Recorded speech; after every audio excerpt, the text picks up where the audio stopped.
আমার কলিজার টুকরা ভাইয়েরা, ইদানিং আপনারা সোশ্যাল মিডিয়াতে দেখেছেন হিরো আলমকে গতকালকে এমন পিটানি দিয়েছে, অনেকে খুশি নাকি? আসলে হিরো আলম ভাই অত্যন্ত একজন ভদ্র মানুষ, অত্যন্ত একজন ভালো মানুষ। আপনারা অনেকে সোশ্যাল মিডিয়াতে দেখেছেন তাকে একেবারে গরিব দরিদ্র একটা ফ্যামিলির ছেলে। আসলে যার মামা খালু নেই তার দেশে কোনো থাকার কোনো জায়গা নেই। ওই যে অনেকে বলে যে তেল ভালো মারতে পারবে তার জন্য দেশটা বড় আরামদায়ক। এজন্য আমি বলি, যারা এই হিরো আলম ভাইয়ের প্রতি অন্যায়ভাবে জুলুম, অন্যায়ভাবে নির্যাতন, অন্যায়ভাবে তাকে ক্ষতিগ্রস্তের ভিতরে ফেলতেছেন, আমি মনে করি এগুলি একটা একটা করে জারত সন্তান। কারণ এদের জন্ম ঠিক নেই। আল্লাহ পাক বলেন যারা জারত হবে তাদের ভিতরে 13টা গুণাগুণ থাকবে। আপনি সূরা কলম থেকে 13টা আয়াত আল্লাহ পাক নাজিল করেছেন এদের জন্য। এর বাস্তব প্রমাণ আমি দেখলাম। গতকালকে তিনি একটা মামলায় গিয়েছিলেন, সেখানে তাকে গণধোলাই গণপিটনি দেওয়া হয়েছে।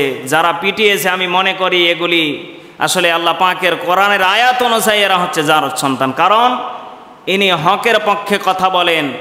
আপনারা দেখেছেন সোশ্যাল মিডিয়াতে হিরো আলম ভাইয়ের কোনো দোষ নেই, কোনো অপরাধ নেই, একেবারে জীর্ণ শীর্ণ একজন মানুষ, তার গায়ে কোনো মাংসও নেই, একবারে চিকন চাকন। এই ব্যক্তিটাকে এত পরিমাণ তারা পিটিয়েছে। আল্লাহ পাক এদেরকে হেদায়েত দান করুন, পড়ুন আমিন। আল্লাহ পাক রব্বুল আলামিন জানিয়ে দিলেন এই পৃথিবীর ময়দানে যারা এই মানুষের প্রতি অন্যায়ভাবে জুলুম করবে, আল্লাহ পাক বলেন আমি আল্লাহ কিয়ামতের মাঠে কঠিন কাঠগড়াতে তাদেরকে দাঁড় করাবো আর তাদেরকে জিজ্ঞাসা করব কি ব্যাপার, যাদেরকে তোমরা ক্ষমতার কারণে, তোমাদের রাগ বিক্ষোভ থাকার কারণে মানুষের প্রতি জুলুম করেছিলে, পাওয়ারটা কি ছিল?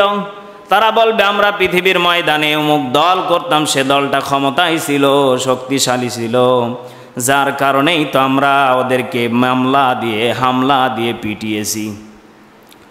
আল্লাহ পাক বলেন এখন তো মালিক ইয়াউমিদ্দিন, এই বিচার দিনের মালিক তো আমি আল্লাহ একক।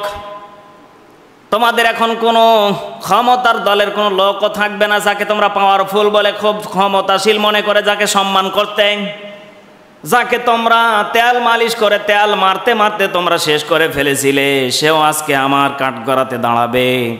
বলো তো দেখি এখন তোমাদেরকে বাঁচাবে কে? তখন তাদের কোনো জবাব থাকবে না, তখন তাদের কোনো মুখের কোনো জবাব থাকবে না। আল্লাহ পাক বলবেন হে ফেরেশতারা, আমি আল্লাহ জানিয়ে দিলাম মা আগনা আন্নি মালিয়া হালাকা আন্নি সুলতানিয়া খুদুহু ফাগুল্লু। আল্লাহ পাক বলবেন তোদের ক্ষমতা চিরস্থায়ীর জন্য আমি আল্লাহ দেই নাই। ক্ষমতাকে আল্লাহ তোদের চিরস্থায়ীর জন্য দেই নাই, আজকে তোদের চিরবিদায় করে দিলাম ক্ষমতা। খুদুহু ফাগুল্লু, হে ফেরেশতারা যাও এদেরকে পাকড়াও করে তোমরা আজকে এদেরকে শিকল বেড়ি দিয়ে তাদেরকে জাহান্নামের ভিতরে নিক্ষেপ করে দাও। এজন্য কলিজার টুকরা ভাইয়েরা, আজকে আপনি ক্ষমতা পাওয়ার কারণে মানুষের প্রতি জুলুম করলেন, ওই ভালো মানুষটাকে আপনি অন্যায়ভাবে মারলেন। যতই পিটুনি দেন না কেন আল্লাহ পাক বলেন আমার সব কিছু দেখি, আমি সব কিছু শুনি। একদিন বিচার হবে, সেই দিন তোমাদের কারোই ছাড় থাকবে না। আর যদি বেশি জুলুম করে ফেলো, আমি আল্লাহ দুনিয়াতেই তোমাদেরকে কিছু দেখিয়ে দেব। এর বাস্তব প্রমাণ আপনারা দেখেছেন। কত জালেমকে দুনিয়াতে কত কষ্টদায়ক শাস্তি আল্লাহ দিচ্ছেন, এখনো বাস্তব প্রমাণ। কয়েকদিন আগে আমির হামজা ভাই বললেন যেই কাঠগড়াতে দাঁড়িয়েছিল আমাকে যারা দাঁড় করিয়েছিল, আজকে তারা দাঁড়িয়ে আছে আর আমরা খোলা ময়দানে কোরআনের কথাগুলি বলতেছি। এটা আল্লাহর পাওয়ার ছাড়া অন্য দুনিয়ার কারো পাওয়ার হতে পারে না। এজন্য আমার কলিজার টুকরা ভাইয়েরা, আল্লাহ পাক বলেন ক্ষমতা চিরস্থায়ী না, যেদিন ফুরিয়ে যাবে তোমরা দুনিয়াতেও কিছু নমুনা দেখতে পাবে। তোমাদের সামনে তোমাদেরকে যেইভাবে উলঙ্গ করে পিটিয়েছিল, যে কায়দায় তোমাদেরকে জুলুম করেছিল, আমি আল্লাহ তাদেরকে ওই কায়দায় আমি আল্লাহ তাদেরকে জুলুম করে দেখিয়ে দেব।